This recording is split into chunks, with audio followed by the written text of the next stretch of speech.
Hello, guys, and welcome back to another episode of What Do You Think podcast. And my name is Salma Shafatia, and I'll be your host today, along with my friend here. My name is Church. Yep. And today our main topic is about sex education in Indonesia. So we're going to discuss About what is sex education and is it available in Indonesia's curriculum or is it important? And with us today, we have our lovely guests. would you guys mind to introduce yourself? Okay, I'm Dini. I'm a Master of Public Health student, but I'm also working as a family planning counselor at the National Population and Family Planning Agency in Lampung Province, Indonesia. Okay. Hello, everyone. I'm so happy among my favorite group of young people that you are, I hope. Yeah, you are my teacher. Okay, in everything I do, because in my bio from 35 years ago, I wrote Jacinta Kurniase. My bio says language, putri, youth, and activism. And I think because I was born in Indonesia, and I describe Indonesia as keindahan yang kacau dan kekacauan yang indah. So I have a lot of that in me, and can't wait to chat with you about sex education. Great, thank you so much. Thank you for the both of you to willing to give your time to talk about this topic with us. Now let's get into our main basic question. What is sex education? Probably starts from me. I think that sex education itu serangkaian edukasi kepada yang mostly untuk teman-teman remaja yang mana aku tidak cuma nge-confine definisinya cuma di sex education. Jadi itu juga masuk tentang gimana cara teman-teman remaja itu mengenal diri sendiri, how do you perceive yourself, and then kemudian kamu baru mengenal apa yang ada di dalam tubuh kamu, organ reproduksi kamu, dan juga nanti ada lapisan lain. Ada gender juga di situ karena kamu akan berelasi dengan orang lain seperti itu. Jadi it's a comprehensive actually. Yeah, it's very complex and not just one definition. No. Yeah, definitely. Just not about sex. Yeah. And mungkin dari Bu Yasin. Yeah. I'm going to start with sharing you my playlist today. First one is, nanti bisa dicek ya. Bukan penyanyi tapi seperti ini. Let's talk about sex, baby. Let's talk about you and me. Let's talk about all the good things and the bad things that make me. That's really loud. Okay. Right. So Salt and Pepper, three African American hip hop. Yeah. That song is so kind and opening and welcoming, and the lines and the lyrics are, come on, ladies, let's talk about sex. And then don't avoid it. Yeah? It's about us.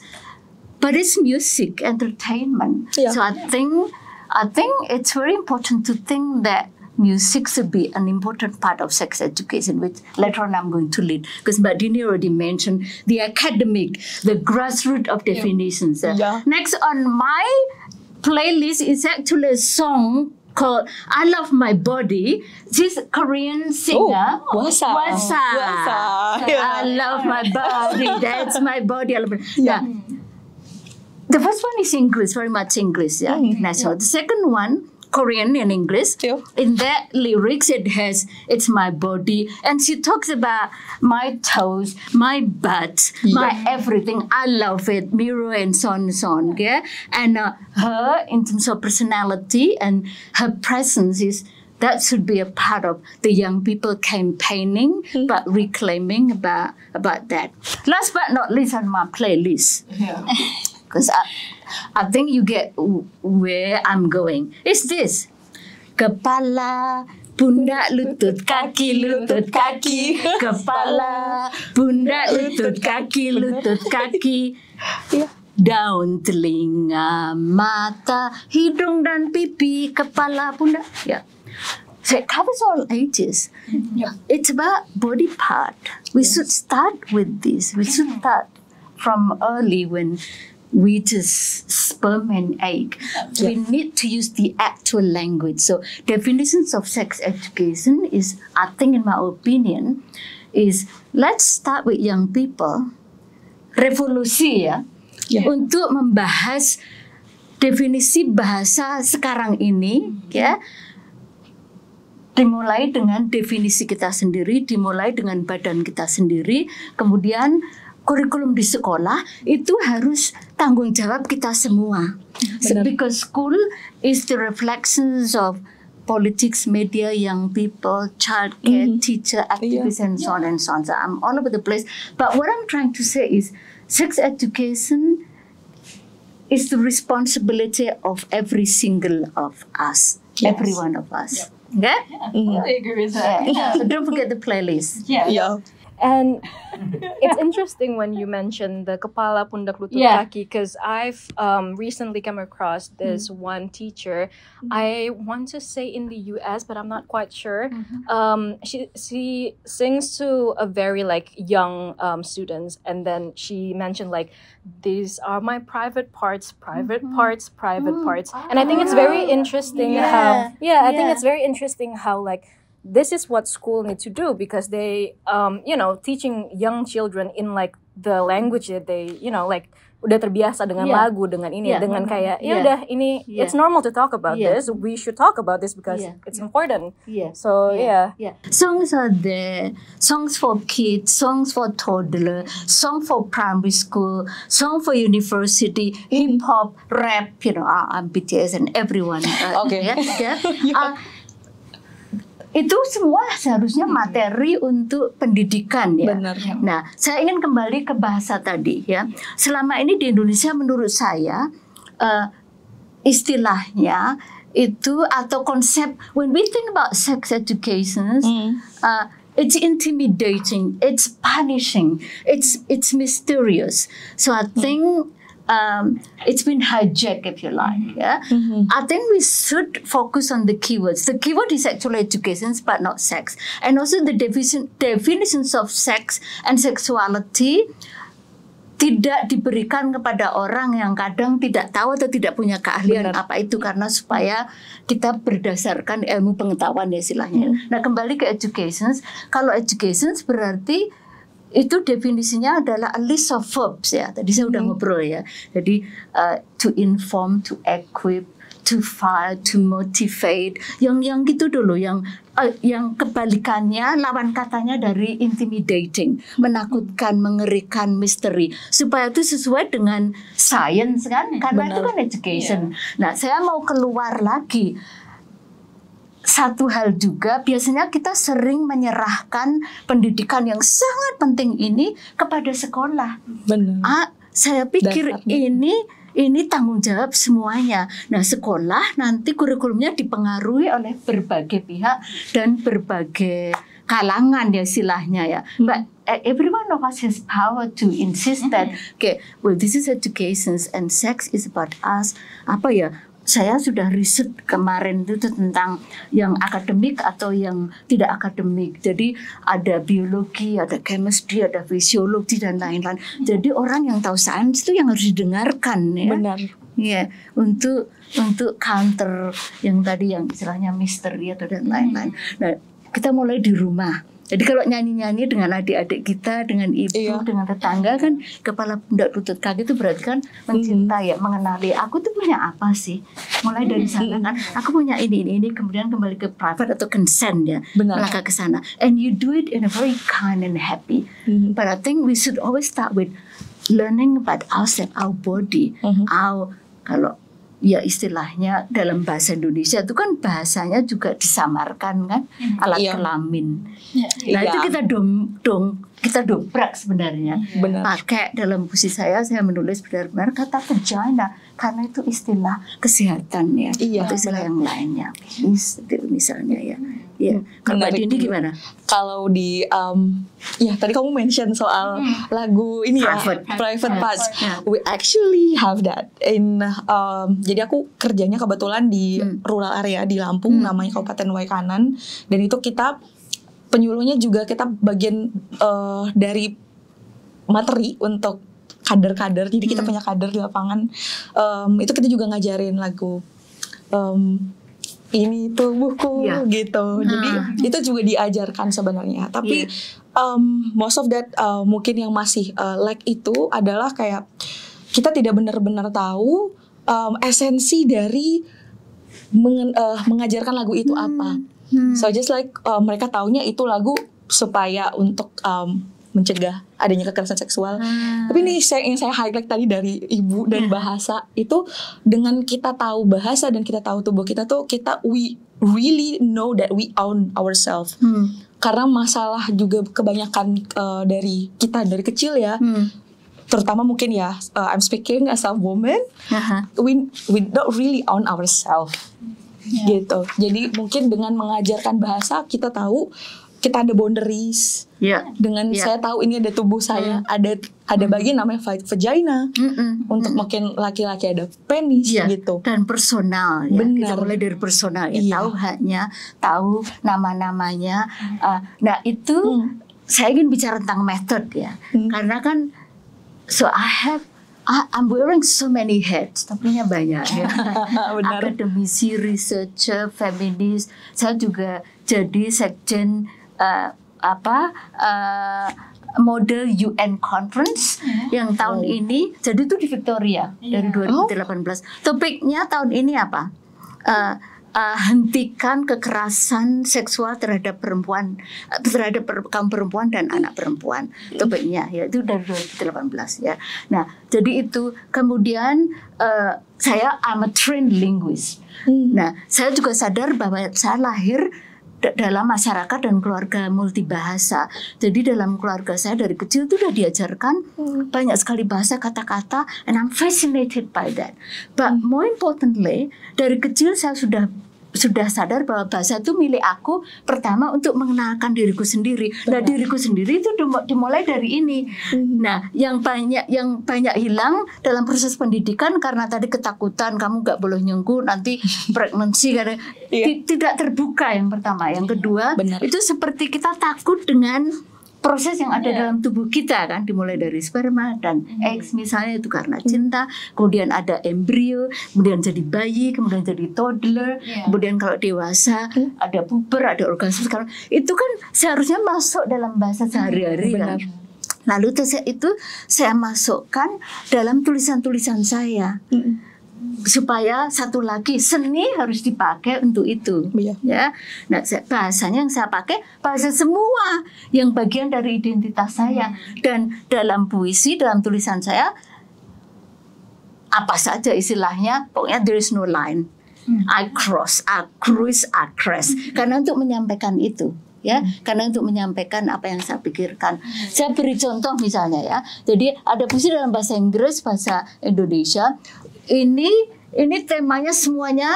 I'm very much influenced about what's happening in Indonesia because I'm growing up as an Indonesian. Tapi kan saya juga dikenal sebagai internasionalis ya. Jadi topik-topiknya juga banyak tentang misalnya white cream atau reality TV. Saya banyak menulis tentang Kardashian ya. Jadi misalnya krim pemutih itu saya tulis di sini. Kemudian monolingual Inggris. Kemudian body type yang misalnya hanya Eropa. Itu saya kupas di sini dengan bahasa yang lugas. Ya, karena itu perlu ya. Karena that's my identity. Pokoknya tidak ada sensor. Nah, yang Indonesia ini juga dipengaruhi dengan kejadian, pengalaman dan apa yang saya lihat. Because as an academic, I have to do research, I have to read, I have to think, I have to ask questions. Dan itu masuk semuanya. And I enjoy that. Dan sebagai educator, I have to put myself as a learner.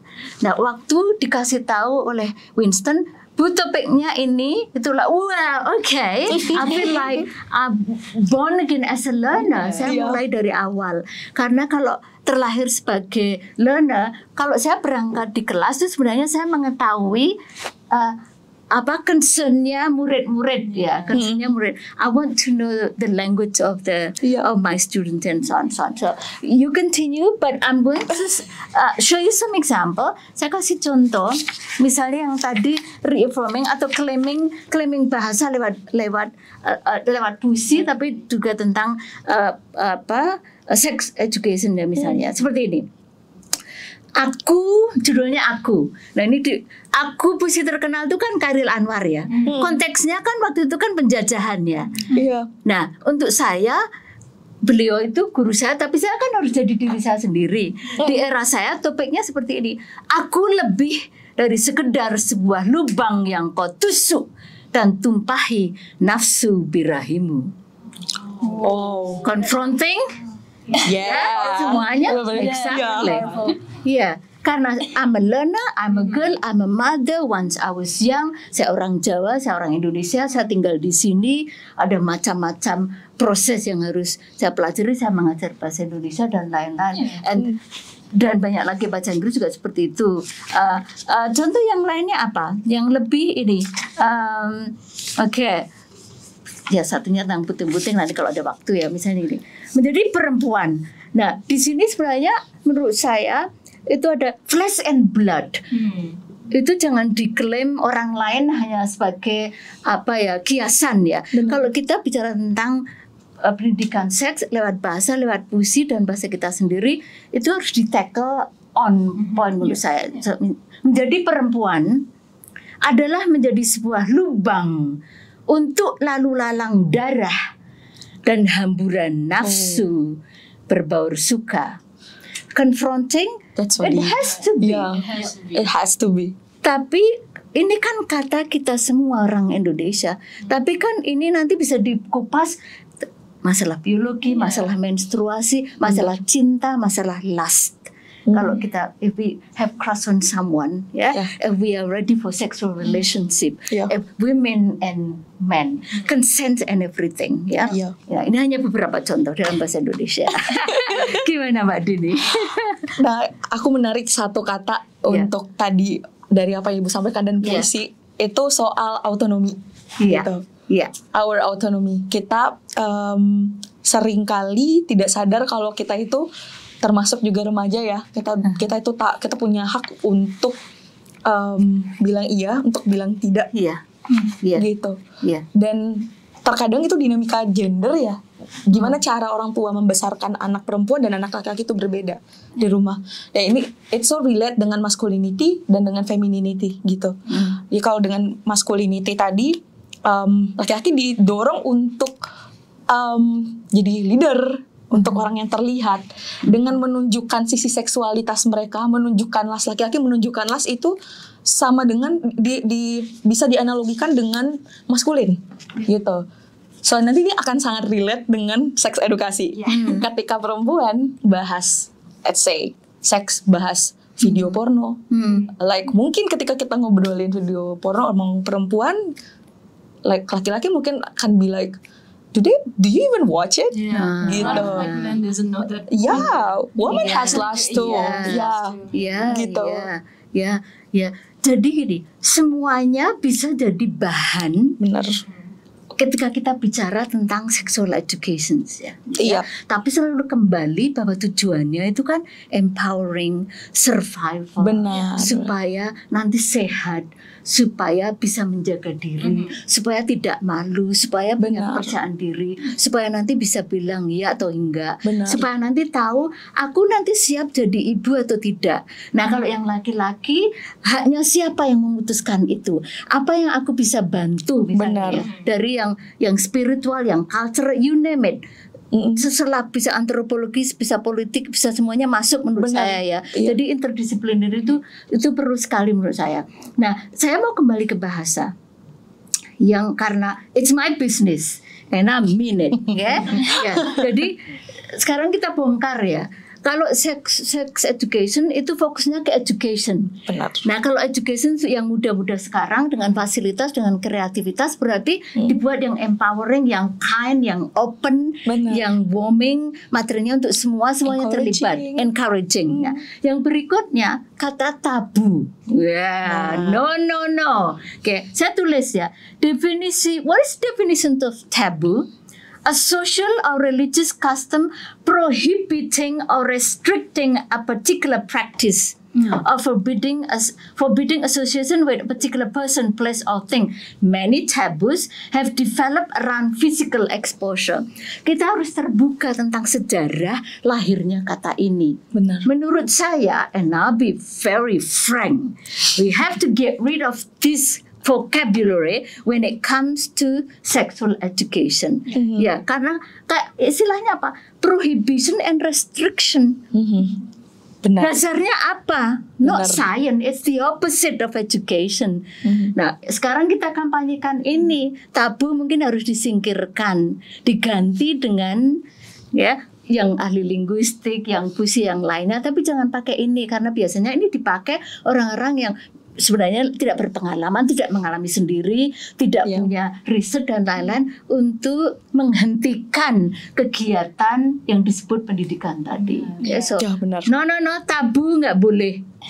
Yeah, I'll be the first to say don't use that word because it stop you from learning. Ya. That is bad. That's why I named the title of this episode "Breaking the Taboo." Yeah. Which is we use because it's You give me the keyword.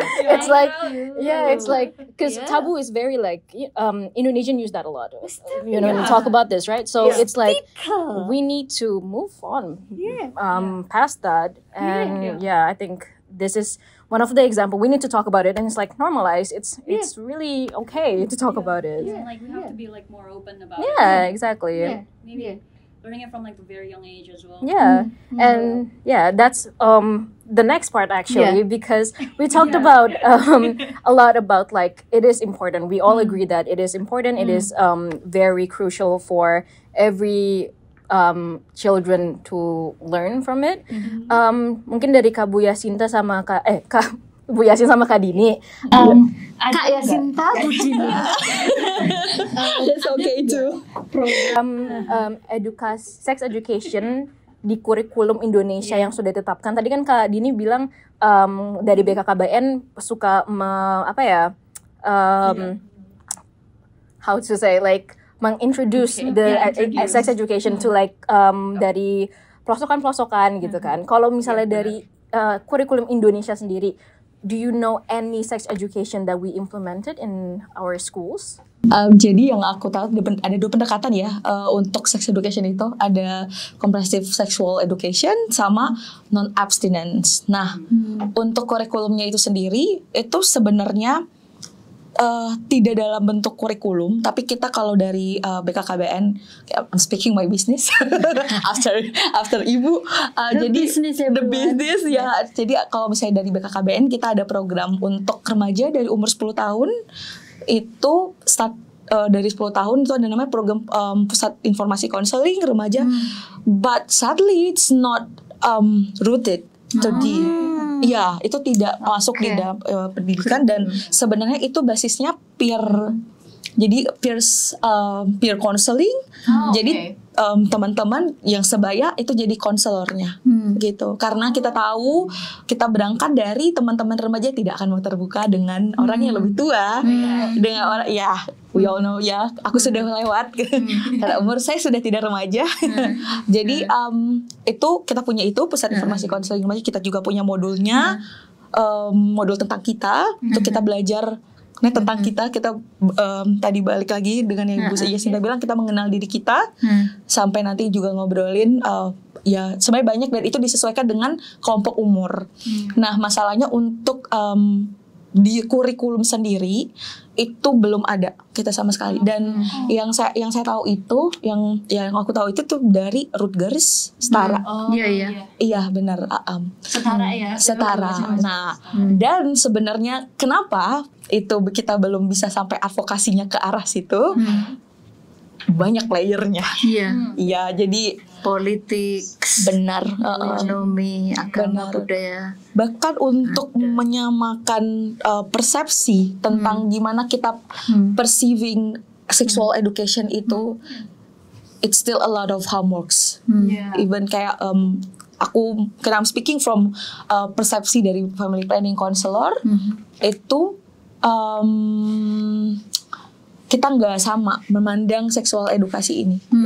Kalau misalnya tadi kita ngobrolin comprehensive sexual education itu sebagai cara kita memberikan pemahaman gimana organ reproduksi dan nanti resiko-resikonya, how to know yourself gitu, dan kemudian kita menyerahkan kepada teman-teman, misalnya kita sudah diberi pengarahan, kita tidak bias, dan itu sebenarnya kan ada mengandung makna critical thinking ya. Jadi itu juga selain memang kita memberikan pemahaman edukasi, ada dua arah. Teman-teman remajanya juga mungkin akan berpikir, oke, apakah ketika aku memilih jalan ini benar gak ya gitu. Dan itu masih sangat belum kita aplikasikan dengan berbagai macam alasan sebenarnya, barrier-nya banyak. Sedangkan non abstinence itu kita masih berfokus ke arah mencegah, prohibit. Kamu tidak boleh jangan seks pranikah seperti itu. Say no to drugs. No. That kind of campaign. Say no to sex. Say no to sex sebelum pranikah seperti itu.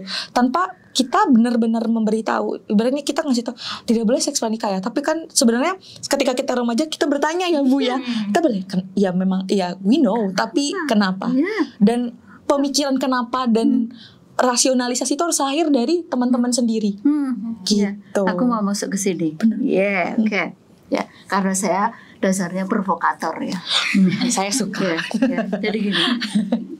Kita kembali, kita reclaim the language lagi ya. Train of thought. Jadi apa tadi yang bahasa ya? Oke. Yang diceritakan Mbak Dini itu kan sudah kita dengarkan berapa ratus kali ya. Jadi sudah ada ide dari organisasi pemerintah, tapi kemudian tidak merembes kemana-mana, ada perbedaan pikiran dan lain-lain. Itu udah lama sekali ya. I'm much older than you guys, okay? Alright, so I know. Nah, saya kembali ke education. Education teaches me that life is a festival of questions. Ya, jadi itu sebenarnya terus yang kita ajarkan, kita mulai dari kita sendiri ya. Kalau yang percaya dengan pendidikan, berarti fokusnya adalah pertanyaan bukan jawaban. Pertanyaannya tuh bisa dimulai dengan apa, siapa, di mana, bagaimana, mengapa, dan bukan karena. Itu saya masukkan dalam puisi ya. Tapi ini saya praktekkan sehari-hari di mana-mana.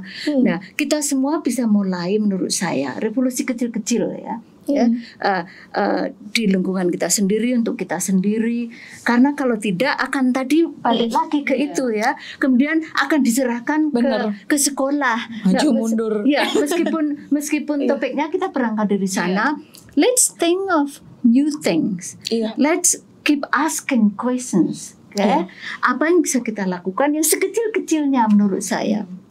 Nah, yaitu dari reclaiming, kemudian dari bahasa kita sendiri, merawat kita sendiri, kemudian itu kan bisa jadi contoh untuk adik kita, untuk diri kita sendiri juga. Terus kita juga perlu tahu ya, kalau sudah remaja, puber, kita harus bicara tentang wet dreams, tentang orgasm, tentang hak kita. Termasuk nanti kalau tidak tahu, tadi yang good things and bad things ya lagunya. Let's talk about sex, baby. Masukkan di situ tuh ya. Itu harus dipakai semuanya. Mungkin secara individu, misalnya PPIA punya booklet atau punya anime yang memakai kata-kata itu. Terus kita terapkan ke kita sendiri kecil-kecil. Kita terapkan secara kecil kita sendiri. Kita udah olahraga belum? Makannya sudah sehat belum? Kalau punya pacar yang seperti apa? Pacarnya mengganggu atau tidak? Kita harus tahu. Semuanya terbuka. Kita dari kita. Tapi itu kemudian disebarkan. We advertise that. Di rumah kita, di sekeliling kita, waktu kita di perusahaan dan lain-lain. Terus itu nanti bergulir. Nah, dari situ kalau itu bergulir kan mungkin kita ketemu dengan teman yang dari media, nanti yang bekerja di perusahaan yang lainnya, ada yang jadi guru, ada yang jadi bapak, kemudian mungkin ada yang terjun ke politik. Dengan begitu kita nulis-nulis segala macam. Nah, kurikulum kan biasanya yang terjadi ya sejarah, kurikulum itu kan refleksi realita kan. Caranya seperti itu, kemudian jadi satu, kemudian memasukkan hal yang sebenarnya sexual education is reality and it's our daughter, ourselves, our body, everything, our parents, our grandparents, and so on and so on. Jadi harus ada cara yang benar-benar baru, dimulai dengan bahasa, terus kita semua, every one of us contribute. Do not leave it to school. Nah, konteksnya Indonesia ya, education is the best side, ada positifnya. Kalau dibandingkan yang lain-lainnya, orang Indonesia tuh masih paling tertarik akan pendidikan. Ya, tingkat rate-nya ke sekolah misalnya. Seperti yang lainnya kan di negara lainnya kan anak-anak harus dirayu ke sekolah kan. Nah, itu positif. Saya selalu suka highlight positifnya ya. Jadi rates-nya, sekolahnya masih dibuka, banyak orang tua yang mengirimkan anaknya masuk di situ kan. So it makes sense. Kalau tadi pertanyaan dimulai sex education di school, tapi sekarang ini kita bongkar, kita kembalikan, kita berikan ke siapa saja, terutama anak muda, untuk membicarakan, untuk berhenti memakai kata tabu. Benar. Yang di gereja, yang sembayangan di masjid, yang Buddha semuanya inserting this. Ya, kalau kita cinta Tuhan, Tuhan ingin kita mencintai body kita. Body kita itu berarti ada ini dan yang lainnya. So we gradually masuk secara diplomatik, masuk ke situ ya. And sex education become not a taboo, not mysterious, not punishing, not intimidating. So I don't know. Because we start? Yeah, should. Revolusi kan? PPIA. Karena kadang kita berpikir kalau tabu itu sebenarnya tabu itu lahir dari kita sendiri ya Bu ya. Iya. Ketika sama dengan misalnya kita menganggap itu tabu as a social issue gitu. Dan ketika kita cari defining the social issue itself, sosial isu itu sebenarnya lahir dari masyarakat. Ketika sekelompok orang mengamini itu sebuah masalah, itu jadi masalah. Benar. Itu kan mulai dari 1 orang, 2 orang, 3 orang dan lain-lain. Iya benar. Emang it's very interesting karena aku I don't know, mungkin kita bisa ini cherish karena aku yang dari swasta negeri dan aku pernah SMP di Islamic International. So and interestingly, sex education that I got is only in SD.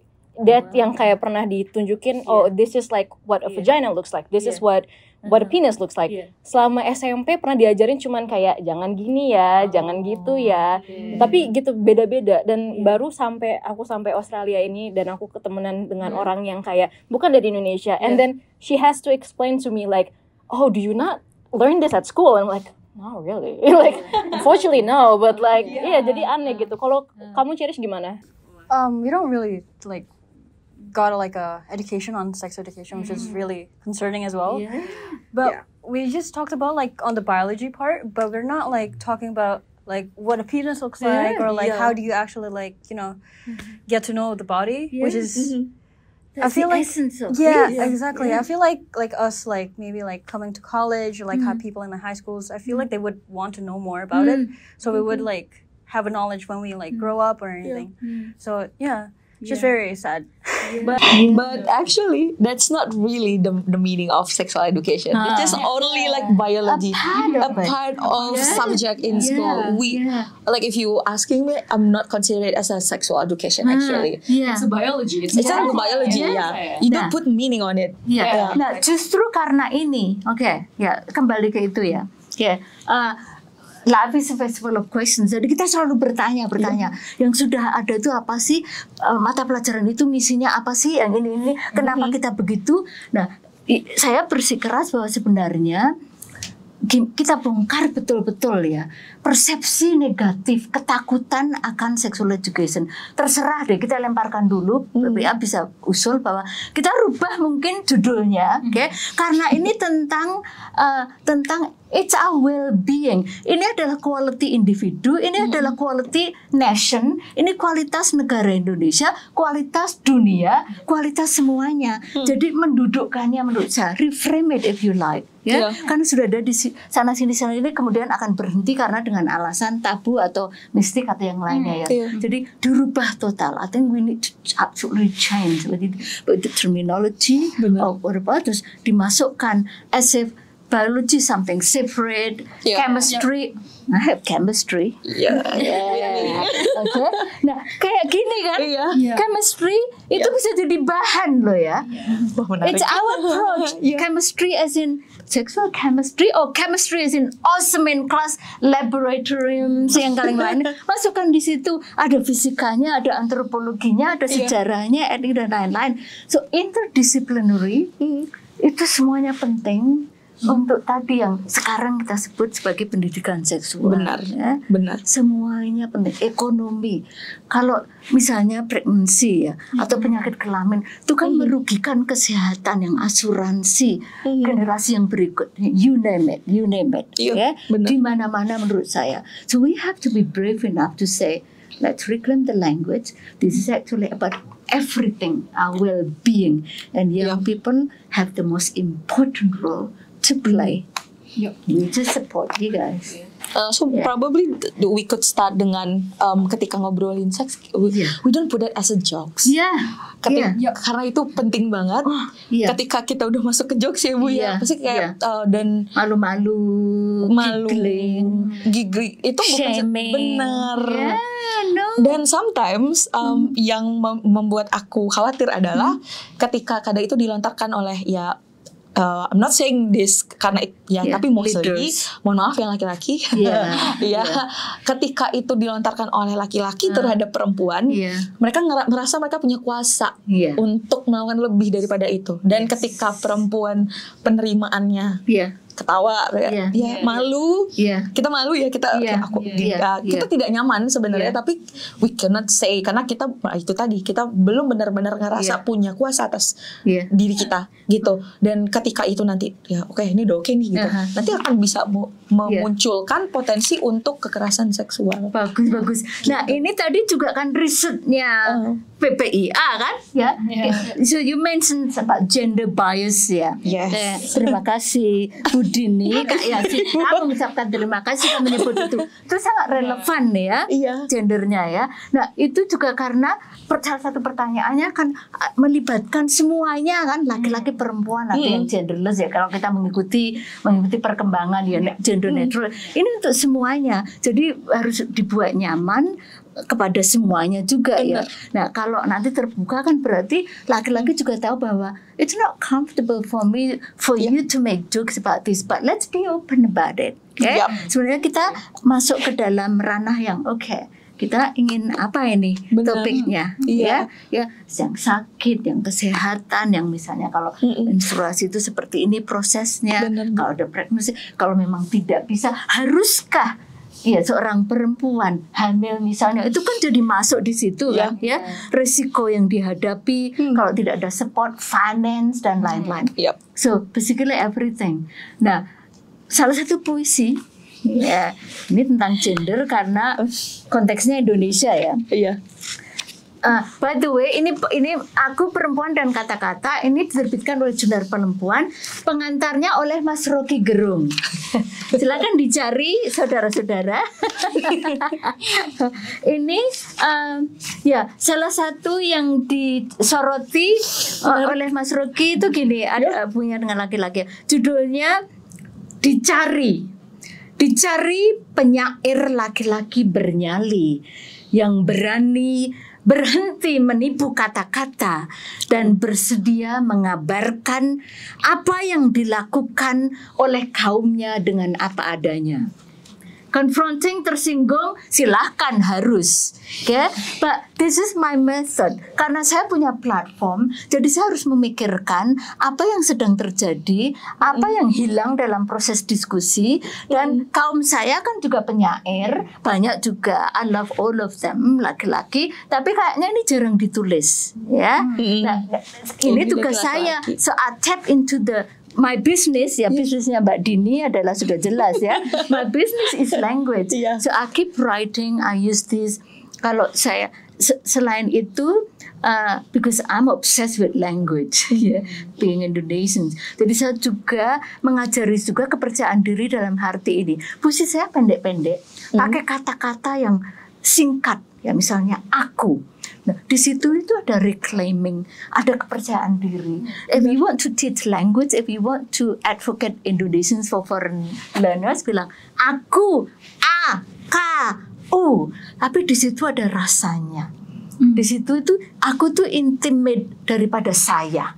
Ya, aku tuh gaul. Bener. Ya. Terus yang lainnya. Jadi itu saya pertimbangkan semuanya. Jadi, so you know how powerful language is. I think we can always start from language. Reclaiming, erasing. We have our own dictionary. Thanks to What Do You Think PPIA. Dan kamusnya PPIA itu sehat, terbuka. Pendidikan seksual yang ramah karena untuk kesehatan kita semua dan jadi pemimpin. Benar. Right? We should start from ourselves. Yeah. And just drawing from that, karena kita emang dari tadi udah ngomongin kayak tadi aku sama Cherish udah ngebahas there's so limited sex education we got from like our when we were kid, and I think one of the main question yang kayak ini, why do you think dari Bu Yasinta sama Kak Dini, what do you think is the biggest factor that sex education is taboo? Karena again banyak faktornya, dari religious, dari political, but like what is your what do you think is the main problem? Ya, atau saya dulu. Bu Dini dulu, habis itu Kak Yasinta. Boleh Kak Yasinta, Bu Dini dulu ya. Jadi kalau kita lihat ini kan lagi banyak terpapar ya. I'm looking from the roots of the roots, cause of the cause. Aku akan mulai start dari persepsi orang terhadap, bukan persepsi orang terhadap agama ya. Ketika aku bilang itu dari agama, berarti aku sama dengan setuju dong kalau bilang agama itu menjadi barriers kita untuk belajar seks. Tapi aku tidak percaya itu. Sebenarnya agama tidak menjadi barriers. Tapi how do community perceive agama, ajaran agama itu terhadap seks itu sendiri? Persepsi. Gitu. Persepsi. Kata kuncinya. Benar, persepsi masyarakat. Mungkin start dari itu. Dan itu ketika kita orang Indo kolektif ya banget. Itu bisa jadi enablers, bisa jadi barriers ya Bu. Kayaknya kembali ke education lagi ya. Karena education itu bisa jadi payung semuanya. Di education itu kan berarti kita harus membaca, mencari, riset, menyangkal. Bahkan riset yang ada sainsnya itu kan tidak berhenti. Benar, kan. Selalu ada yang kedua untuk membuktikan. Nah, kita kembali ke situ. Kita sekarang rubah bahasanya, ya. Benar. Nah, tadi kita kan berangkat dari persepsi. Berarti persepsinya yang harus diluruskan. Nah, harus ada tulisannya, harus ada, kalau kita bicara, kita rubah juga ya tentang itu.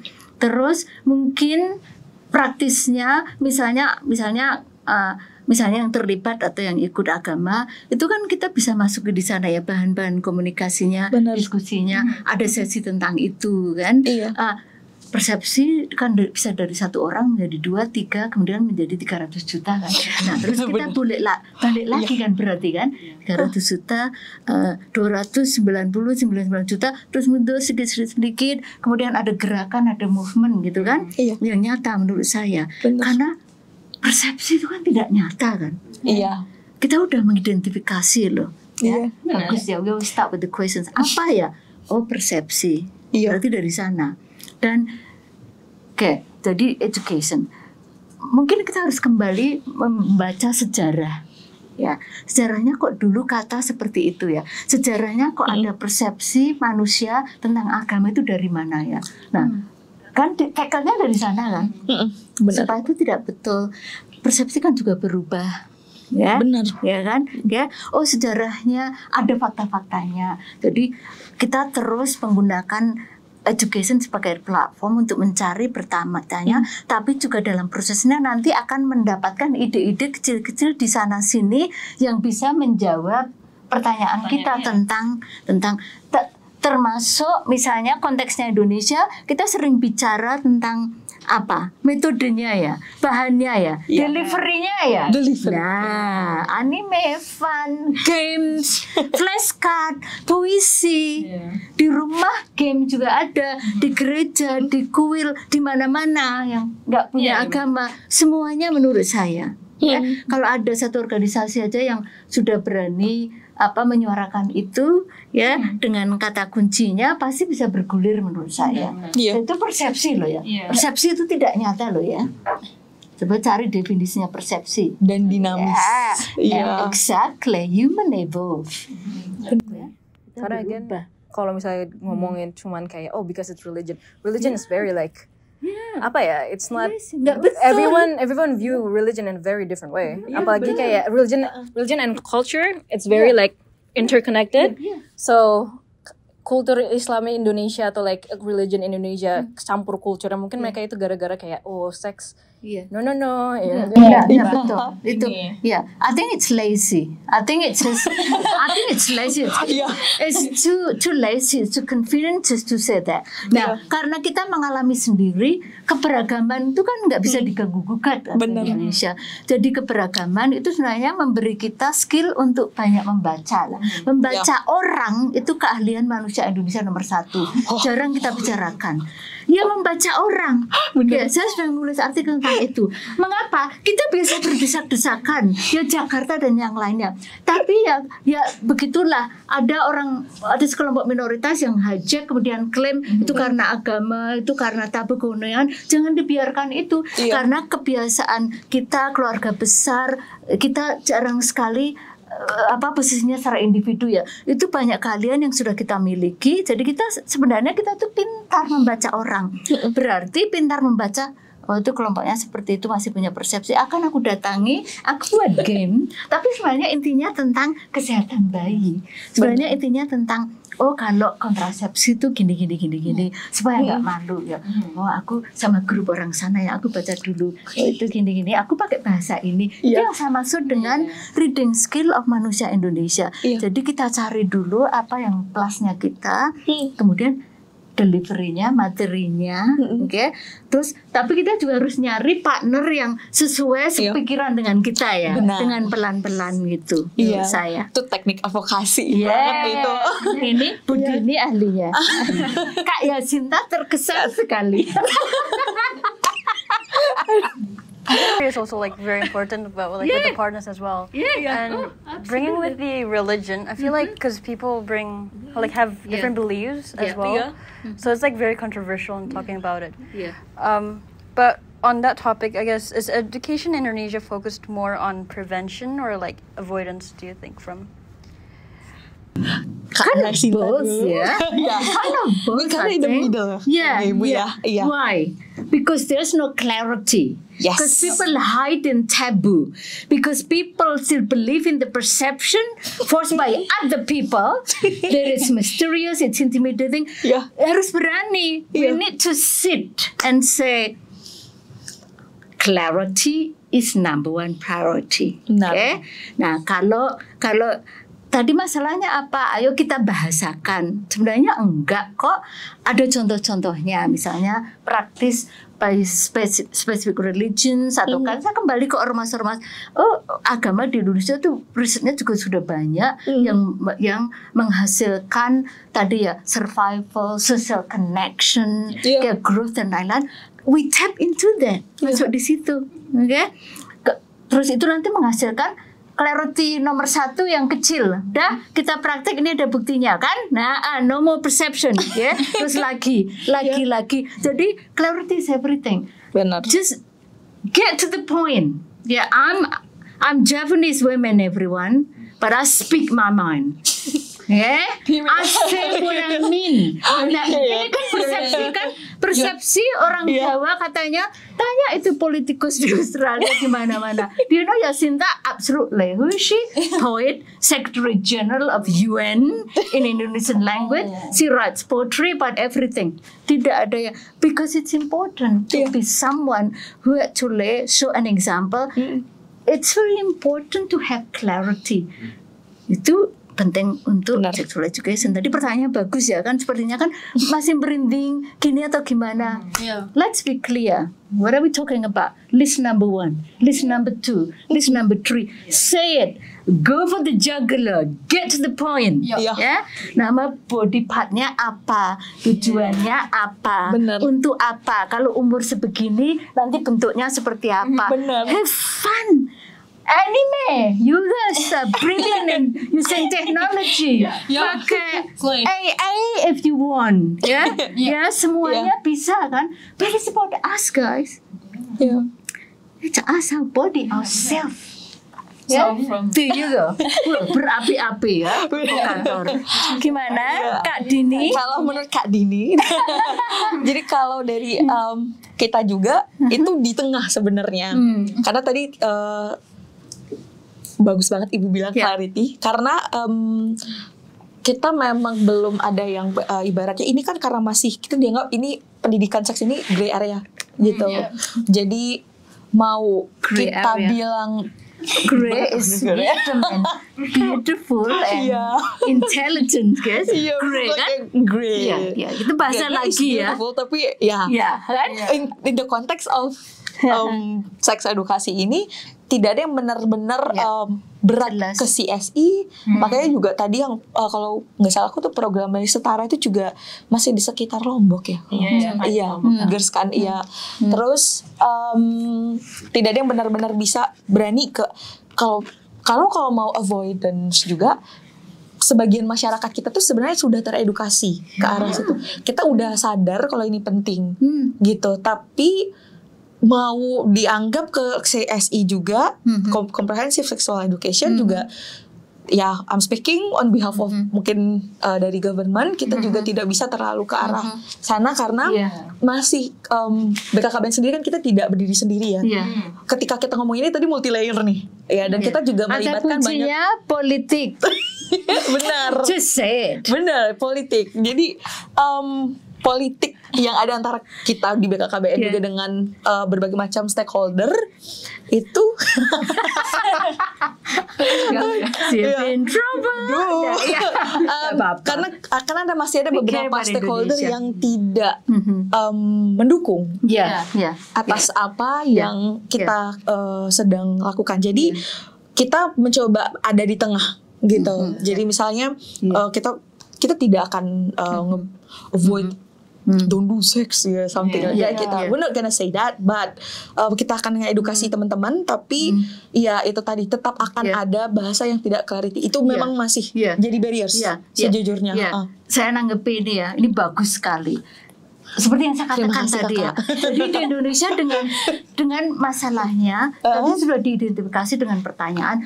Tapi kalau di pojok di mana-mana, itu sudah ada harapan kecil-kecil. Di tengah-tengah tadi kan tinggal nyenggol, plung terjadi ke sana kan. Nah makanya ini kerjasama semua pihak. Dan generasi muda itu penting sekali. Siapa saja, tinggal itu udah ada ya ikut yuk, terus afirmasi ya. Terus sudah ada, yuk udah seperti itu kan. Because we know absolutely well our politics, the perceptions, diplomasi, this organized chaos we love. Name Indonesia ya, keindahan yang kacau dan kekacauan yang indah tentang Indonesia. Kita itu define ulang. Definisi. Jadi, nah itu ya cari poin kecil-kecil di mana-mana terus digabungkan, terus mulai yang baru. Harus terbuka dengan yang baru ya, caranya, pemikirannya, bahasanya dan lain-lain. Aku mau ngasih contoh. Jadi, a while ago, I'm involved with Ruanita. Ruanita itu adalah ruang something about safe place for women. Itu sebenarnya didirikan oleh perempuan-perempuan Indonesia di luar negeri di seluruh dunia. Jadi mereka pakai online, macam-macam counseling, kalau ada domestic violence, kalau ada macam-macam itu bagus sekali. Lalu saya diundang menjadi salah satu relawannya. Terus mereka tanya, Mbak Yasinta pengen sharing apa? Kalau misalnya kita tinggal di mana-mana itu kan kadang-kadang kesepian. Kita mulai dari bahasa kita, lalu saya ajarin nulis puisi. Nah, biasanya puisi itu kan persepsi ya, bahwa puisi puisi, you have to be Khairil Anwar, or you have to talk about hujan di bulan apa itu Juni ya. Why? Hujan juga di bulan yang lain ya. With due respect ya. Cinta katanya sederhana, not really, it's complex and so on. I'm just being silly, but you know what I mean. Makanya itu harus ada yang baru-baru. Lalu saya dobrak itu, no. Puisi itu semua orang bisa, dan manusia multibahasa Indonesia itu adalah di dalam diri kita itu punya penyair yang menunggu untuk ditendang keluar, ting gitu. Lalu saya kasih contoh yang simple, jadi buku harian, atau kalau kita ingin mengajari bahasa Indonesia kepada anak-anak kita atau apalah untuk diri kita sendiri, tapi mencatat menggunakan bahasa itu penting. Lalu saya kasih contoh, misalnya seperti ini. Ini sebagai salah satu contoh yang sangat sederhana sekali. Waktu itu workshop yang diikuti, saya lupa, banyak sekali pesertanya dari seluruh dunia. Judulnya Kaki-kakiku. Kaki-kakiku kaku dan kiku. Kutanya mereka, kenapa kalian terjebak dalam kediamanmu? Jawab ketus kaki kiriku. Mengapa kau tak pernah mengajak kami bicara? Sambung kaki kananku dengan nada menekan dan emosi yang tak tertahan. Kedua tanganku yang mendengar bertepuk tangan dengan riuh gemuruh. Nah lo, teriak mereka. Sejak saat itu, aku tak pernah berhenti bicara dengan kedua kakiku. Simple ya? Iya. Itu hanya bicara tentang kaki. Tapi kalau kita bicara tentang tubuh, berarti apa pesannya di sana?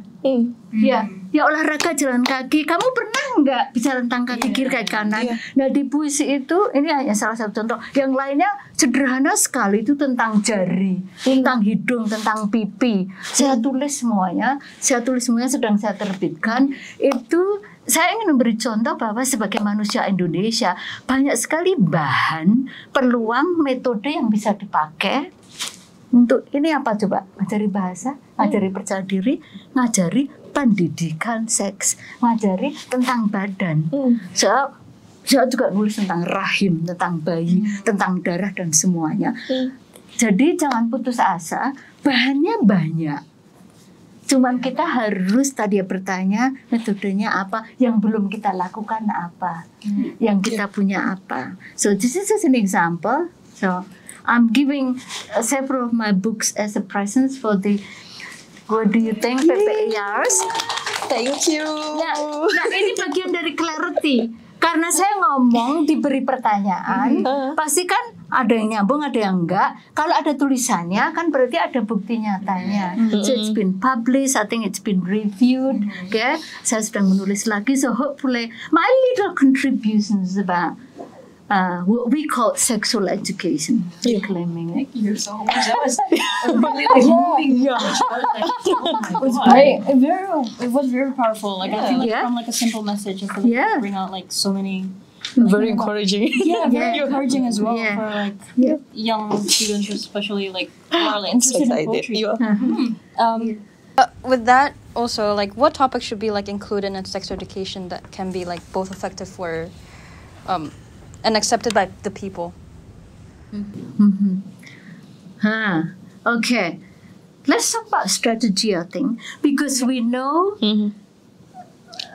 the negative perception. We already know what doesn't work for Indonesia, for Indonesian, ya. Jadi itu kita daftar dulu. Ini yang sudah terjadi, persepsinya seperti ini tidak susah dan lain-lain. Kita harus pintar, kemudian mencari ide-ide yang baru. Kalau menurut saya, we need to include it in every disciplinary. Ini kegiatan ini, tanggung jawab kita semua. Nanti kalau pulang mulai dipikirkan, diterjemahkan dalam untuk diri kita sendiri. Aku udah sehat belum? Kalau aku haid itu sakit ya. What's wrong with me? Mungkin ditulis, cek temannya. Kakaknya yang hamil, ada keponakannya, ada ibu, ada neneknya, semuanya. Start from ourselves, kemudian yang nggak tahu mata kuliahnya apa, yang law, antropologi, linguistik, kayaknya harus masuk dengan cara yang lebih ramah, dengan bahasa yang berbeda, tapi dibahasakannya ya. Kesehatan, aku kok pusingnya kenapa? Kalau misalnya stres ya psikologi karena mungkin ditolak cintanya atau apa, ada yang macam-macam itu. Am I talking about someone? I have a partner, so ya, jadi semuanya ya, iya benar, semua multi layers ya. Kalau untuk aku masih sangat ini dengan belajar tentang diri sendiri dulu kayak kamu karena kita tuh jarang banget. Misalnya kayak di Indo itu kita tidak diajarkan dari kecil sebenarnya kita ini siapa sih gitu. Saya kayak aku Dini itu sukanya siapa, apa sih, bukan siapa ya. Dini itu sukanya apa sih gitu, hobinya apa, how do I perceive myself, itu kita jarang diajarkan. Mungkin itu paling start banget. Aku akan masukin itu ke introductory. Misalnya kayak itu akan maksudnya ya what's wrong dengan mengenal diri sendiri kan gitu. Kalau mungkin, dan satu lagi mungkin tadi karena kayak Sinta membahas tentang pendekatan I'm gonna say karena kita tuh sangat berlayer ya, dan kehebatan orang Indonesia tadi mengenal kita bisa membaca orang gitu. Tapi kita juga berarti kita juga harus ibaratnya ini bukan pendekatan yang one size fits for all. Betul. Ya, jadi kita communal group, benar. Kelas. Ya, benar. Kelasnya kita juga harus tahu karena ya kita kita nggak bisa nampik kelas sosial di Indo itu beragam ya. Dan sekarang ya dengan kondisi segala macam itu pasti akan berubah ada dinamikanya. Lihat dari sisi cultural, juga dari sisi kelas sosial pendekatannya bagaimana. Karena mungkin kita ngobrol sekarang dengan teman-teman yang dari kita urban ya gitu, itu tidak akan sama dengan rural. Tidak akan sama, dan penerimaan tidak akan sama, dan pop culture yang tadi bahas oleh kayak Sinta itu tidak akan sama. How do they? Kita mungkin ada kayak K-pop, mungkin mereka suka TikTok, gitu, betul. Mereka suka short videos, YouTube, YouTube, atau yang Reddit, semuanya mereka masuk. suka semuanya masuk. Jedak-jeduk, We put that. Benar.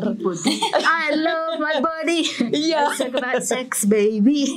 Kepala, pundak, lutut kaki. Kemarin aku sama tim, what do you think, dari semuanya kita ngebahas juga tentang the alternative way to learn sex education, because we have like such limited, sex education in school is through digital media. I think digital media is, but that could be good thing or that could be bad thing. So it's a very like complex. Exactly. Sih. Ya kan alternatifnya hanya dua. Kalau jadi kemudian baik thing, oops, we'll try again. Cari yang lainnya. Saya ingin meneruskan apa yang dikatakan oleh Kak Dini tadi, real experiment ya, karena pertanyaannya juga bagus. Nah, kalau kembali ke saya, itu catatannya adalah saya akan jadi keen learner for life, activist, academic, writer, poet, educator. Terus I apply my belief in myself, my son, olahraga, makan sehat, cek ya. Uang itu fokusnya untuk makan, untuk beli sayur, untuk tidur yang nyaman, bukan hal-hal yang fiktif, yang nggak jelas misalnya ya. My nieces terbuka sekali, nephew, friends, circles ya. Terus I'm part of university, community organization, local, national, international, school community, media, politician. Just an example ya. Jadi saya pakai kata, I use word, sentences, language in my day to day. Itu saya pikirkan sengaja ketika saya bertemu orang. Saya masuk di situ. Dan sexual education is right front and center lah. Aku ini seperti kata dia, melengkapi kayak Sinta, empati. Itu pendekatannya empati, dan balik lagi kalau kita bilang struktural, strukturalnya equality. Equity for all. I think that leads to the next question, equality. We are doing great. It's me? Okay. So our next question is about again, we talk about equality. Are the male and female students taught sex education differently in Indonesia? And what does this say about gender perspective? Karena, in my opinion, it is very different. It is very different approach. Dan mungkin emang tadi yang dari sempat dibahas sama dari Kak Dini sama kayak Sinta juga, udah dibahas kayak emang biasanya agak shameful dia ngomong kayak apalagi towards women in particular. But yeah, what do you think about this? Itu ada jadi I think you mentioned kind of several patterns of Indonesia. Tapi Indonesia itu kan besar dan beragam. Ya. Saya akan kembali ke apa yang sudah dilakukan. Contohnya laki-laki baru, ya. Ada Kalis Mardia, ada Dewi Chandaringrum. Ada pocket di mana-mana yang mereka tuh sudah melakukan hal-hal yang menjawab kekhawatiran kita tadi, okay? Jadi satu, kerjasama dengan mereka, highlight what they're doing, okay? Kemudian kembali ke kita sendiri juga ya. Nah, misalnya contohnya dalam keluarga saya, kayak my parents, I don't know whether it's like or not, but if my mom only experience primary school, my late father mulo ya, but because they love reading, they love people, they're so progressive. And then there are 7 girls and 1 son. So from day one, it's like equal. It doesn't matter, okay? Tapi itu kemudian it's almost like, it's very contagious. It shapes the way I see, it shapes the way I treat my nephew and my nieces, ya. Dalam saya berperilaku, and I'm very clear about that. So again, mulai dari kecil-kecil mungkin lihat di mana yang sudah ada, kemudian kita mulai revolusi kecil menurut saya. What do you think, Kak Dini? Kalau dari aku ya Bu, Kak, gimana laki-laki dan perempuan itu persif seks edukasi itu udah pasti beda.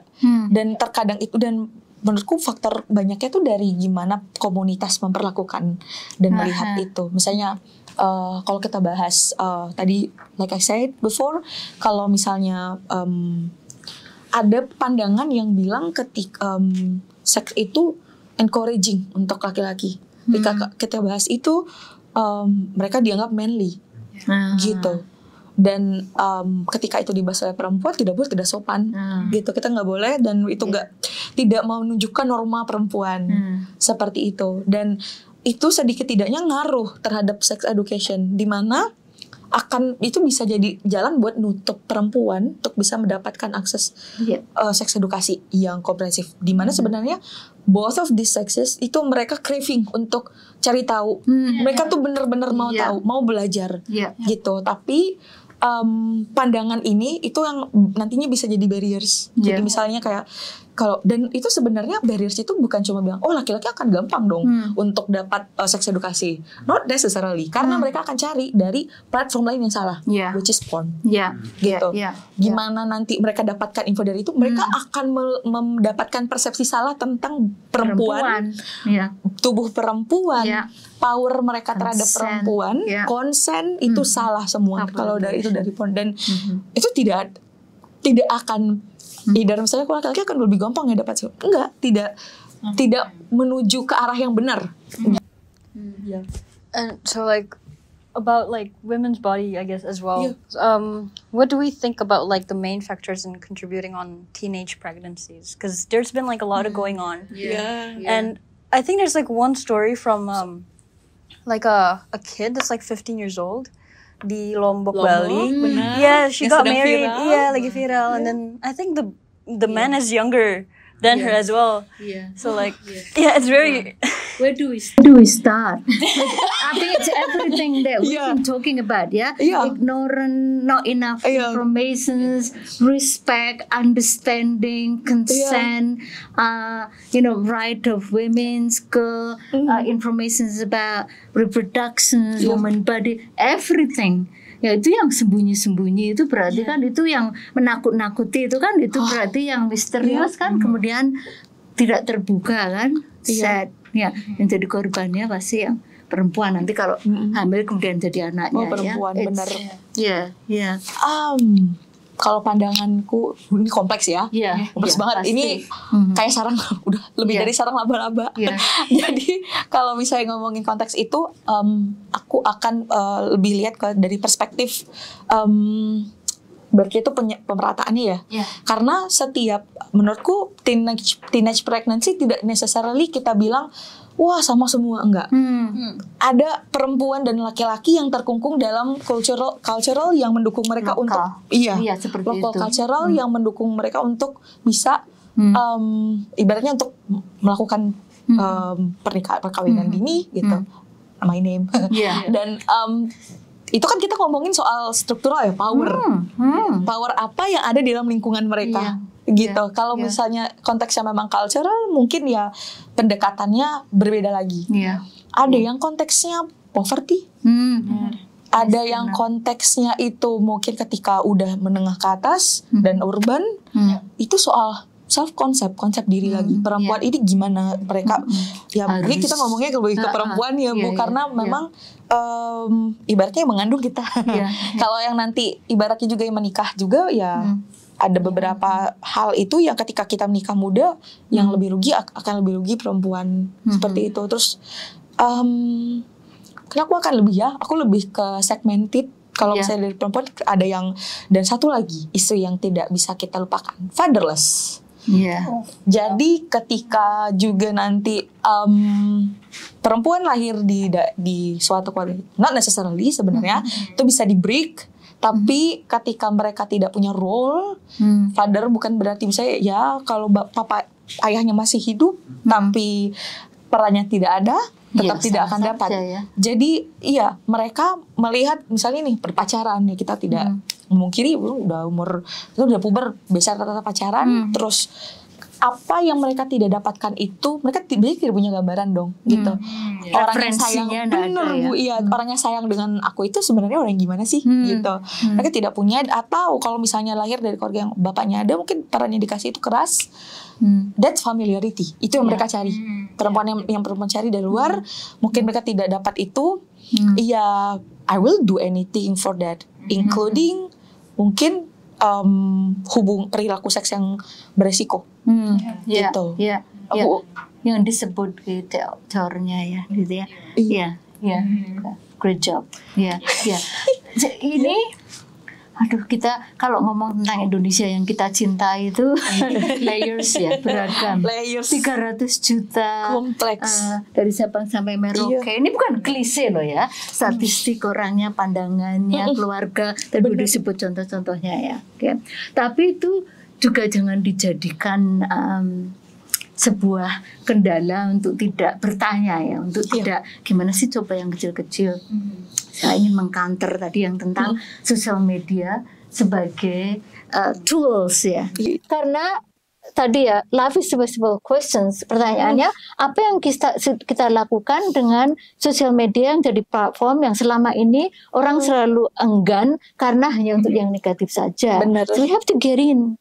Bener, kita nggak bisa menampik karena terkadang ada beberapa orang yang takut ya dengan sebenarnya itu tadi kata Ibu, being lazy, just don't being lazy karena mungkin ya memang sosial media itu paling ampuh, paling efektif, tidak mahal dan cepat. Tapi at some point juga misinformasi pasti banyak banget. Dan mungkin caranya dengan yang aku pelajari ini sebenarnya jadinya ke arah lebih luas ya, karena kalau di Australia ini aku lihat paling aku tangkap banget di mana-mana, mau itu all week dan mau kemanapun aku pergi itu accessibility. Jadi ketika kita nyampaikan informasi, kita juga ketika kita bilang itu ya you put citation, kalau itu ditugas citation ya. Jadi kita bilang sumbernya dari sini. Ketika kita men-trigger orang untuk itu, kita juga mungkin secara tidak langsung keuntungannya kita nge-trigger teman-teman untuk punya critical thinking. Karena kekurangannya juga kayak short video itu ya at some point mungkin ada sisi tidak baiknya, tapi menurutku itu sangat efektif ya. Nah, kekurangannya adalah kebanyakan di media sosial itu memberikan informasi tapi tidak nge-trigger critical thinking teman-teman. Gitu. Jadi kita jadi disuapin. Betul. Terus disuapin terus Kak ya. Itu kan kebanyakan ya. Nah, So I have so many platforms. Jadi di kelas itu juga ada latihan misalnya mengidentifikasi fake news. Ya, Benar. fake news real one. Ya. Nah, itu critical thinkingnya penting sekali kan. Kalau dibiasakan, kemudian kita buat polanya kan. Biasanya bahasanya seperti apa, kata-kata yang dipilih, ya, nadanya, musiknya, gambarnya. Itu di kelas ya, di luar juga bisa dilakukan. Saya juga biasanya menularkan ke saudara-saudara, kakak-kakak yang ada di desa di Indonesia. You become yourself with this, you equip yourself with bits and pieces and people will listen to you. Sometimes they don't like it, but then I think I remember, she has a positive vibes. I think itu nggak sengaja nanti bisa masuk juga di situ menurut saya. Iya benar. Ini saya juga latihan terus dengan anak saya, dengan teman-teman saya yang tadi mengidentifikasi mana yang latah, mana yang sampah, mana yang fake news, mana yang nggak perlu. Lama-kelamaan orang pintar itu terusik loh. Iya. Nah itu kan gunanya pendidikan kan? Iya. Pendidikan is to teach you that life is a festival of questions. Membuat pertanyaan itu lebih asik, lebih sulit, dan menjadikan kita lebih kritis. You cannot, I cannot tell you now, like, questions is heaven, everything, right? Question. Biasanya begitu. Iya, questioning. Dan ketika kita bertanya, kita kasih akses juga. Ya, gitu. Absolutely. Sharing ya. Dapatnya di sini. Ethical. Iya, ethical, benar. Jadi juga karena kan kadang kurangnya kita masih perlu improve di Indonesia itu ketika kita menyampaikan sesuatu dan itu this is including academic as well. Kita tidak memberikan mungkin yang biasa aku menghabiskan waktuku di Indo untuk pendidikan sampai dengan S1 dan yang mungkin masih kurang itu adalah kita gimana cara menjustifikasi sesuatu. Kita punya statement tapi kita juga harus menjustifikasi dan bertanggung jawab atas statement itu. Kalau di akademik kita mungkin letakkan citasi, kalau kita di medsos apa yang kita katakan misalnya kalau itu fakta, kita buktinya apa? Kita direct orang ke sumbernya. Ya karena kan medsos pendek ya. Jadi orang akan lebih banyak belajar di situ. Semua jadi influencer. Bacaanmu apa, baca dulu. Karena ringkas. Rujukannya apa? Latah aja. Nanti yang dari influencer jadi influenza ya, Bu. Bahas tentang social media juga. Berapa bulan yang lalu tuh ada sempat lewat video sekolah yang conduct a teen pregnancy test by like seeing like their period, seeing their like test like pregnancy test towards like the like female students, right? Menurut Bu Yasinta sama Kak Dini kayak gini tuh sebenarnya efektif atau cuman buat nakut-nakutin doang nih gitu? Itu masuk di kotak yang tadi ya, ignorant, ill-informed. Did you hear what I said?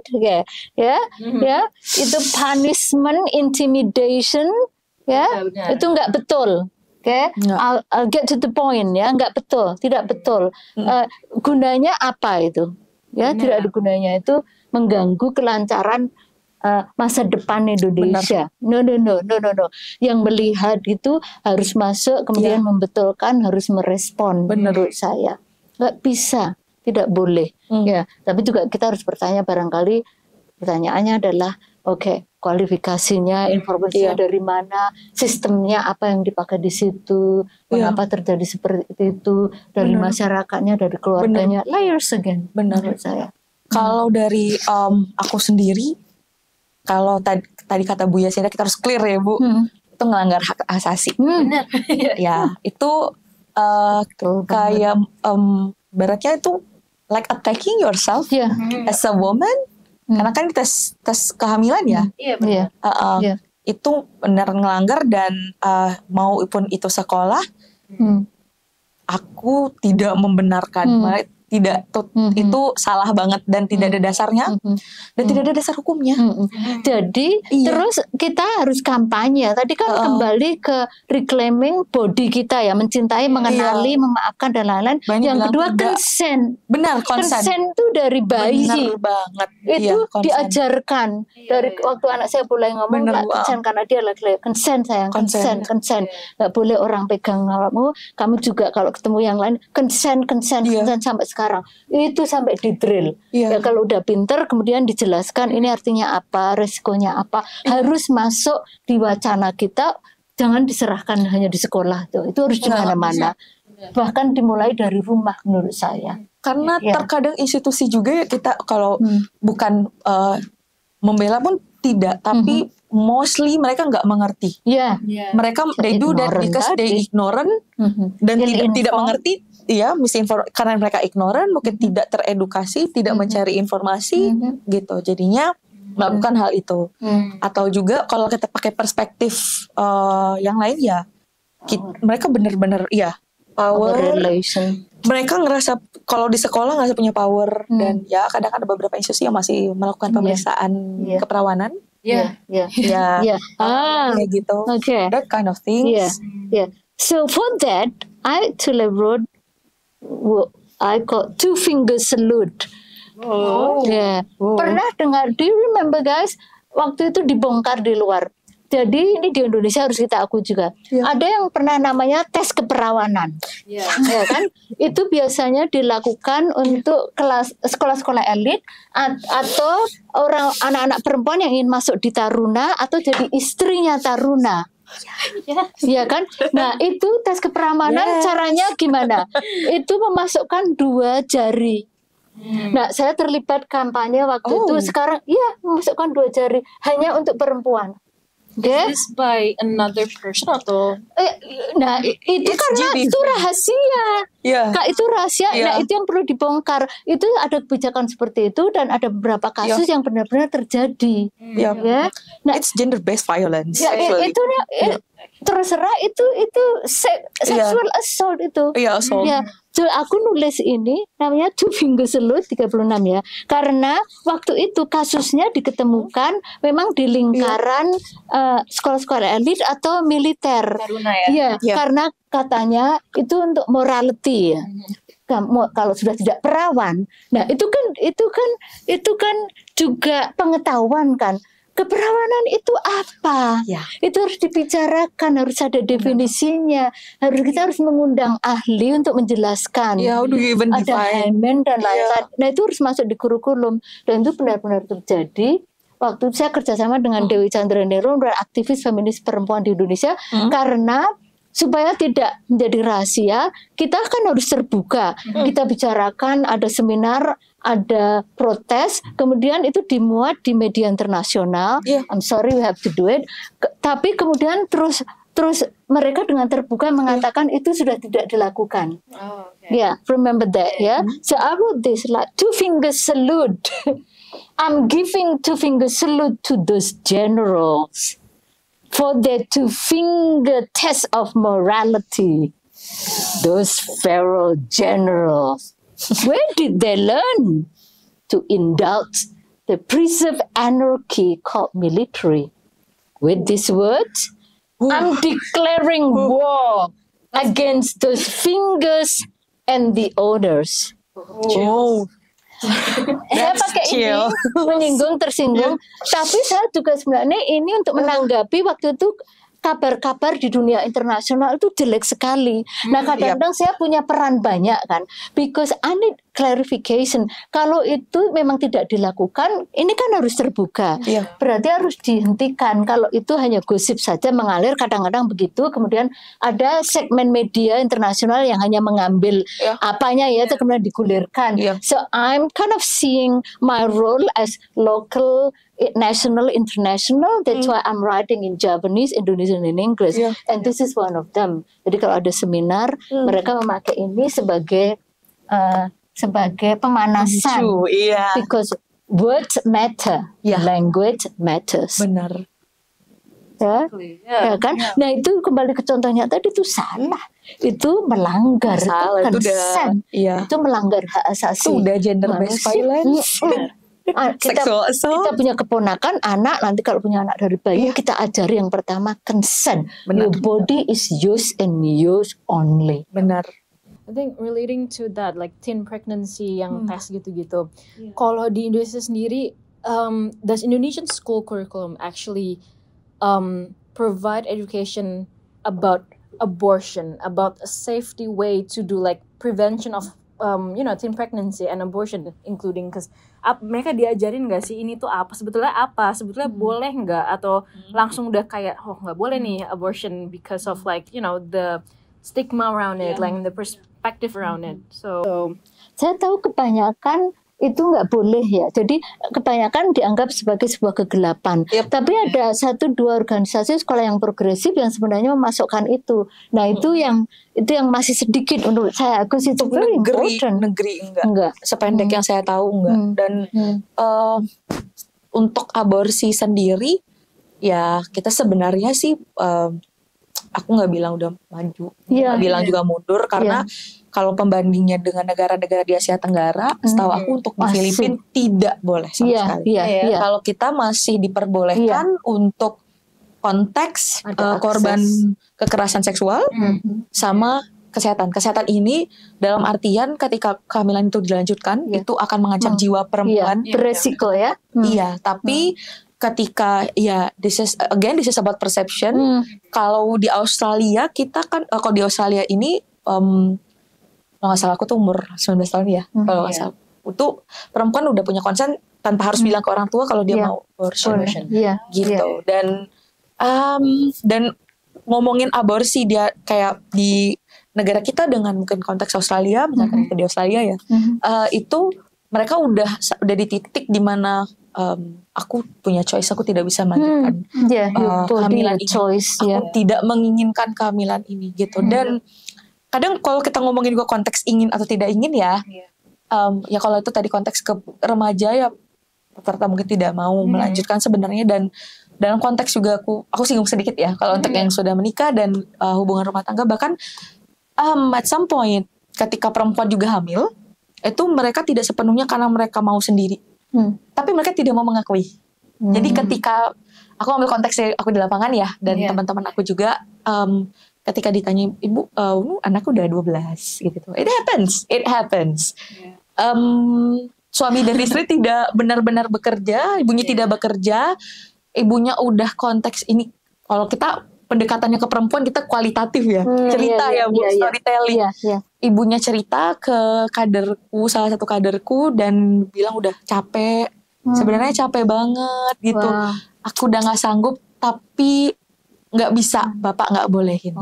Karena itu konteksnya ke aliran pemahaman. Dan aku nggak bilang karena agama, tapi pemahaman mereka tentang agama gitu. Dan yang kontrasepsi. Yang katanya makin banyak anak makin banyak rezeki. Benar. Dan ada suatu komunitas yang mana menganggap KB itu sebagai pembunuhan. Jadi mereka menganggap itu sama dengan bunuh anak.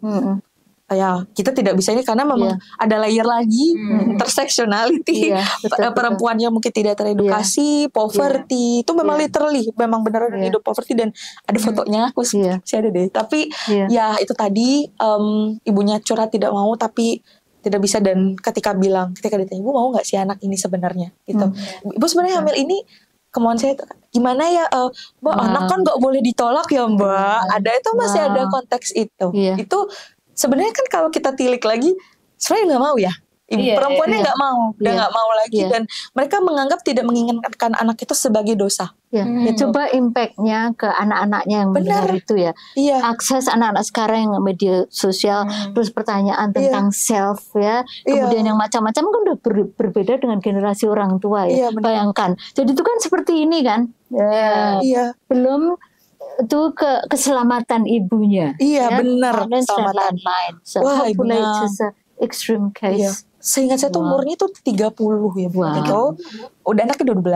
Dan seingat aku tuh 30 ibunya. Dan ketika ini kaderku juga mantap sih, men-triggerku. Ibu coba tebak umur ibunya, dan itu di situ terlihat umurnya udah kayak umur 47. Wow. Jujur aja. Lah iya. Dan ini sebenarnya juga aku ya sebenarnya sedikit ini ya tetap penyuluh dan slash woman empowering. Dan karena terkadang untuk perjuangan emansipasi wanita dan woman empowering ini tuh masih berkotak-kotak.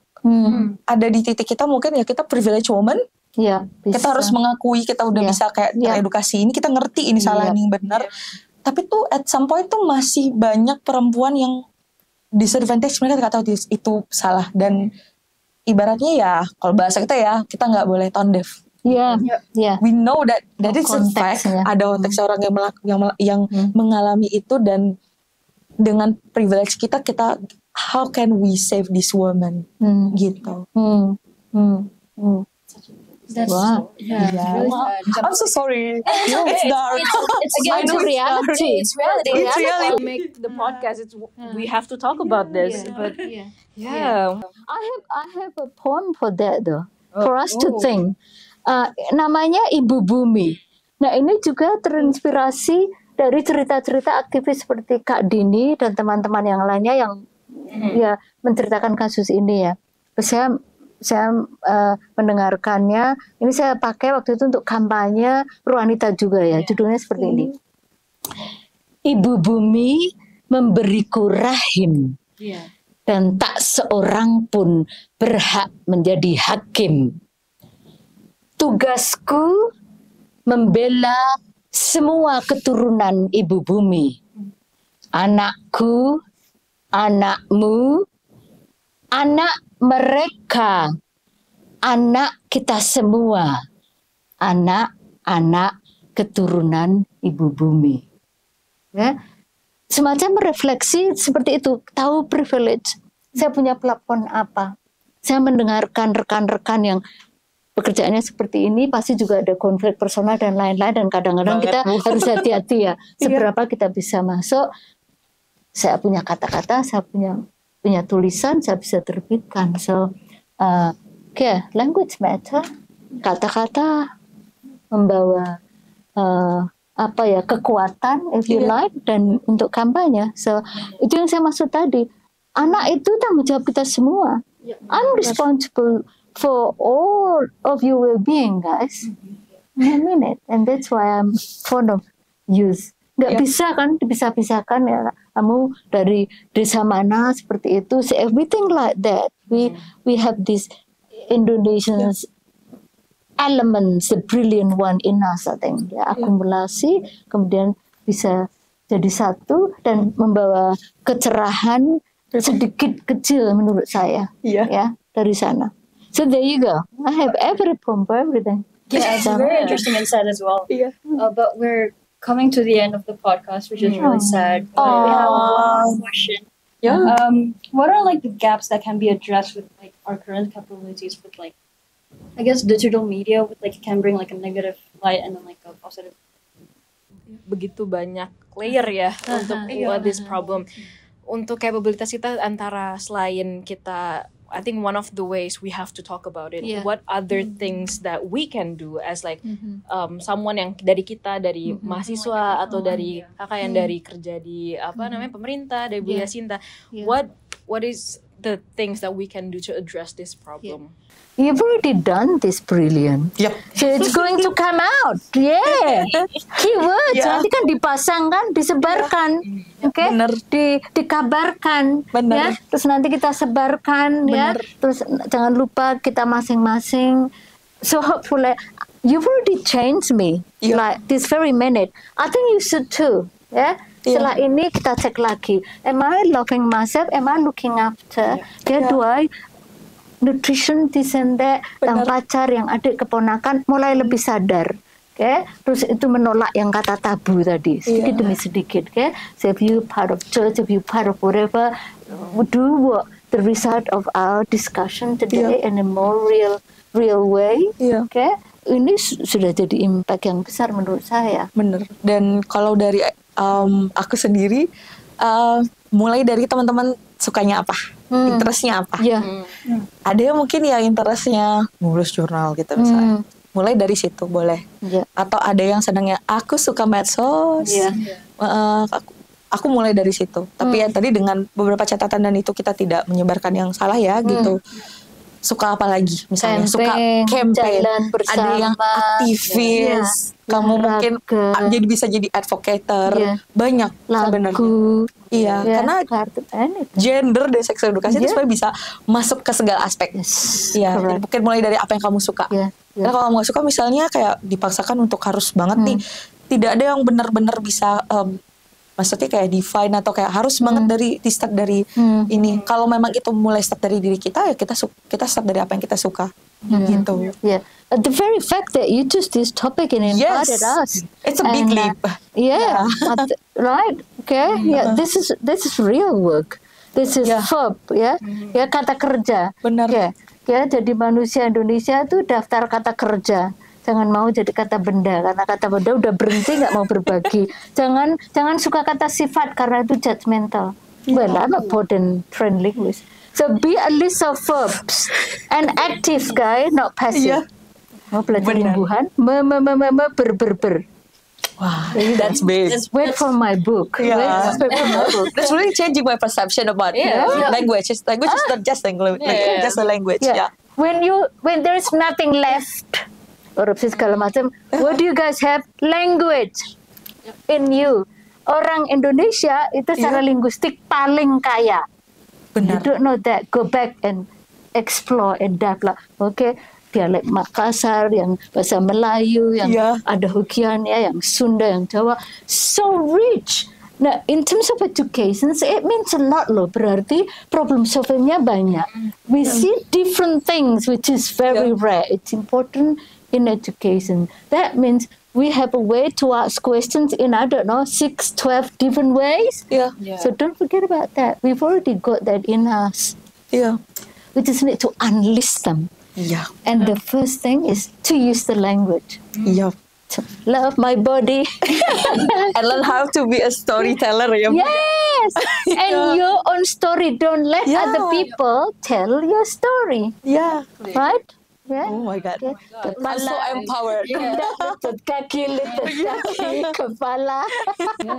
I mean, I think we all can agree in this room that today we learned so many different things. No perspective, no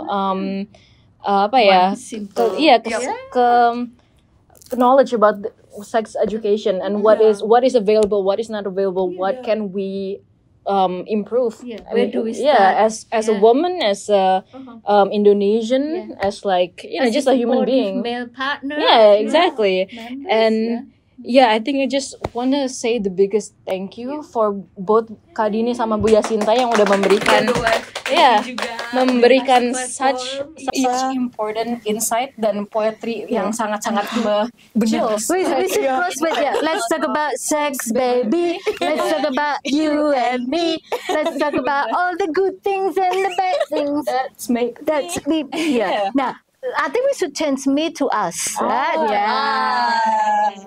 Right? No, okay, us again. Like we're the owner of the language. We can change them, we can claim them. Thank you for having me. Thank you for having us. Thank you, Kak Dini. Thank you, Ibu Yasinta. Dari Kak Dini sama Bu Yasinta ada yang pingin di promote or anything or advices or tips? If you want to promote your book. Okay, I'll be more than happy to inform, maybe spend time next time with Pepe. What do you think about books? Several books I'm working on, but everything about Indonesia, and so there's the element of local, national, international. Ada elemen bahasanya. I want to remind everyone, for example, the most unique, interesting part of Indonesian language, imbuhan yang itu ditakut-takuti. Saya itu selalu nggak suka sama orang yang suka nakut-nakuti. That's me. I want to bring that. Why?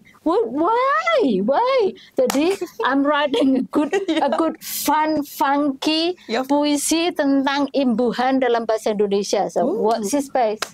It has gender and everything. We you gotta can keep up with expect. that, Bu. Kalau aku tidak ada yang spesifik ya, karena saya tidak, aku juga belum influencer, belum ya. Sudah. You answer me already. Ya Ibu. The positive influencer. Yes, iya. Dan paling aku thanks udah kasih karena sebenarnya aku kan dari pekerjaannya udah di masyarakat banget ya, udah rural dan ibaratnya isu-isu seperti ini tuh nggak banyak orang tahu sebenarnya. And this is the reason aku sekolah sebenarnya kayak kita sekolah di sini. We raise that issue dan ya terima kasih untuk teman-teman PPIA udah kasih. Thank you. Saranghae. Yeah, thank you. Thank you so much. But we also want to thanks the audience for tuning in our episode. So podcast.